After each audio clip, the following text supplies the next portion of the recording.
Hello, Richard here from EagleSix Airsoft. I'm just going to do a test of this 416 NGRS, which is coming for some second-hand work, and we just wanted to fix some faults for the customer.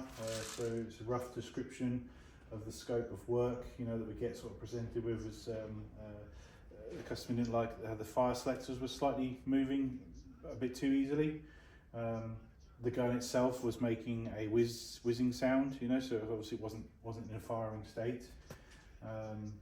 Ejection port cover didn't close, and the customer also would ideally like a sort of different trigger if possible while we're in there. So I've sort of tried to accommodate some obviously the different things obviously while obviously going in there. The concept was possibly sort of a cheaper service or quickly maybe just going in and fixing the problem. But obviously when we got inside there was a piece of paper or card at the bottom of this grip here that was holding the motor in position. Obviously that's not ideal, to keep the motor in its correct position. If the motor is obviously in the wrong position, if the motor height is wrong, then obviously that can cause things. So we was expecting a piston problem, but ultimately we found a bevel gear being basically completely destroyed on one side, where obviously it's either been pushed in too far or wound out too far. So obviously incorrect motor height was the diagnosed cause of the fault. Obviously we've replaced the bevel gear with a new one. We have obviously reshinned it accordingly. We've got put the new trigger in there. Obviously on the 416 the trigger has to be shortened to fit the 416.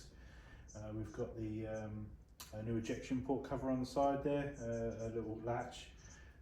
I've put a new recoil spring in there. It's quite a fast working gun, even though it's obviously got the 20-to-1 gears. It is a 35k motor in there, so I've balanced that with obviously a stronger recoil spring at the back there. We put new bushings in there. There was no bushings done, so it was metal, it's plastic bushings. So I've replaced the plastic bushings because of the age of the gun with metal ones. It's not worth messing around for the cost of bushings, and I was going to reshim anyway. So luckily we had those in stock. There was a missing wire guide, so I've replaced that. The fire selectors, you can clean underneath them. They do build up dirt.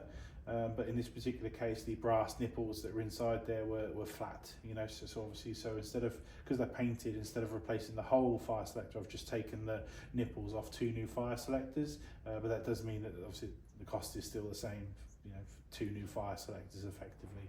I'm surprised more people don't replace those. They probably just haven't noticed that it's gotten to that point. Obviously we fit a motor spacer because that was missing, so the motor spacer. The anti-reversal latch was also broken, so not the latch per se, but the spring to it. So, and unfortunately, I don't do springs individually, so we've had to put a new Prometheus anti-reversal latch in there and spring because that was broken. I've added 1 power spacer to bring the power up to 268 on 3 2s.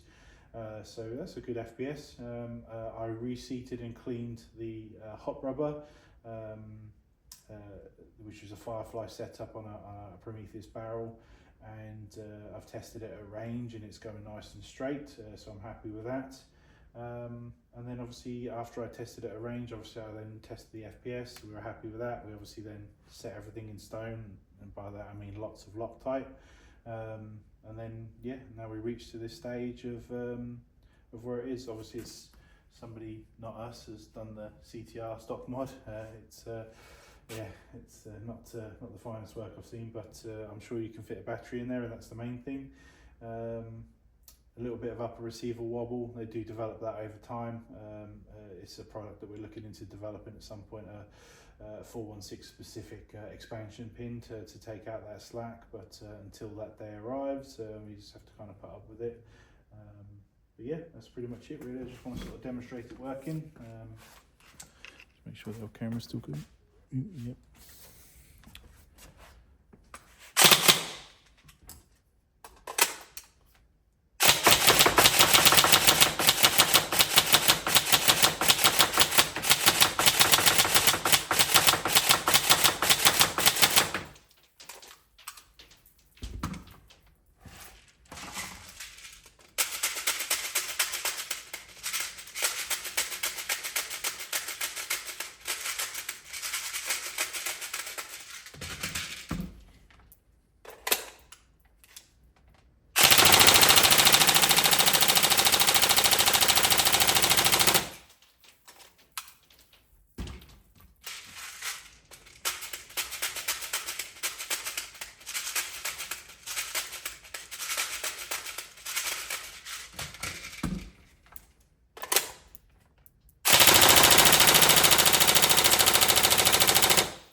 so it's all working. Obviously, if you have any problems, bring it back. Yeah, what we want to make sure is that obviously it's before we give it back to the customer or send it off, that everything's all good and working. And I feel like it's in a pretty good state, and hopefully improved it for you. And obviously, well, definitely improved it on a non-working status, isn't it? Obviously fixing all those niggly little issues as well. And just sort of bringing it back to well, not a new condition, but you know, it's all cleaned inside. I mean, my hands were black, you know, so from cleaning it. So yeah, it's brought it back up to scratch. So we hope you enjoy. Thank you.